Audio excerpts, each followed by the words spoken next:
ఆయన అధికార party MLA, కానీ గెలిచిన దగ్గర నుండి ఇప్పటివరకు సీఎం రేవంత్ని కలవలేదట. ఇటీవల సీఎం జిల్లా పర్యటనకు వచ్చినా అటువైపు కన్నెత్తి కూడా చూడలేదట. పార్టీలో అత్యంత సీనియర్ని అయినా నేను మరొకరిని కలిసేది ఏంటి అంటున్నాడట. ప్రజలకు అంతంత మాత్రంగానే అందుబాటులో ఉన్న ఈ ఎమ్మెల్యే తీరుతో నియోజకవర్గ అభివృద్ధిపై ఎఫెక్టు పడుతుందేమో అనే సందేహాలు వెల్లువెత్తుతున్నాయి. ఇంతకు ఆ నియోజకవర్గం ఏది, ఎవరా ఎమ్మెల్యే?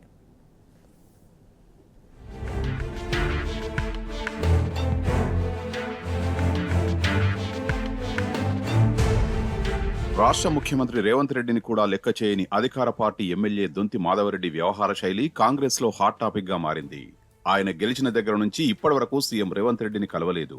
అంతేకాకుండా జిల్లాకు చెందిన మంత్రులు సీతక్క, కొండా సురేఖను కూడా ఇప్పటి వరకు ములాఖతు కాలేదు. కనీసం మర్యాదపూర్వకంగానైనా సీఎంను కలవకపోవడంపై నియోజకవర్గంలో చర్చ జరుగుతోంది. అధికార పార్టీలో ఉన్న ఎమ్మెల్యే సొంత పార్టీ సీఎంను, మంత్రుల్ని కలవకపోతే నిధులు ఎలా వస్తాయని, నియోజకవర్గం అభివృద్ధి ఎలా జరుగుతుందన్న చర్చ స్థానికంగా మొదలైంది.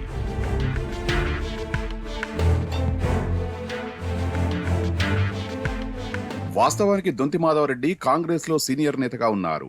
ఏఐసీసీ నేతలతో మంచి సంబంధాలు ఉన్నాయి. డిప్యూటీ సీఎం బట్టి విక్రమార్క, మంత్రి ఉత్తమ్ కుమార్ రెడ్డి తదితర నేతలతో సత్సంబంధాలు కొనసాగిస్తారని ప్రచారం. అసెంబ్లీ ఎన్నికలకు ముందు అప్పటి టీపీసీసీ అధ్యక్షుడిగా ఉన్న రేవంత్ రెడ్డి తన పాదయాత్రను ములుగు నియోజకవర్గంలో ప్రారంభించారు.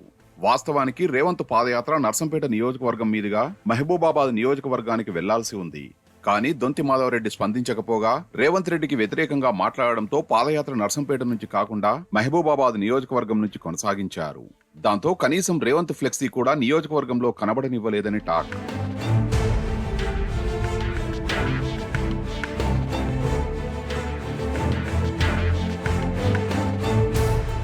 రేవంత్ పాదయాత్రను తన నియోజకవర్గంలోకి అడుగుపెట్టనివ్వని దొంతి మాధవరెడ్డి ఆయనే సొంతంగా పాదయాత్ర చేపట్టారు.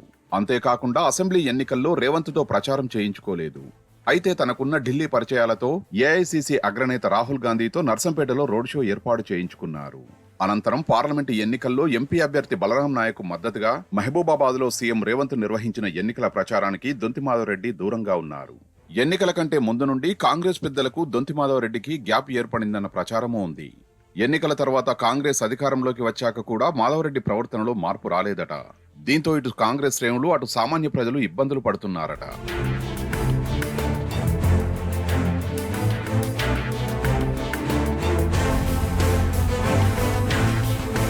ఇటీవల సీఎం రేవంత్ వరంగల్ జిల్లా పర్యటనకు వెళ్లారు. అక్కడ ఒక ప్రైవేటు హాస్పిటల్ ప్రారంభోత్సవంతో పాటు హన్మకొండ జిల్లా కలెక్టర్ కార్యాలయంలో పలు అభివృద్ధి కార్యక్రమాలపై సమీక్ష నిర్వహించారు. ఈ సమీక్షకు దొంతి మాధవరెడ్డి హాజరు కాలేదు. దొంతి మాధవరెడ్డి ఇల్లు కలెక్టరేట్ కు కూతవేటు దూరంలోనే ఉంది. సమీక్ష సమయంలో ఇంట్లోనే ఉన్న దొంతి కనీసం అటువైపు కన్నెత్తి కూడా చూడలేదు.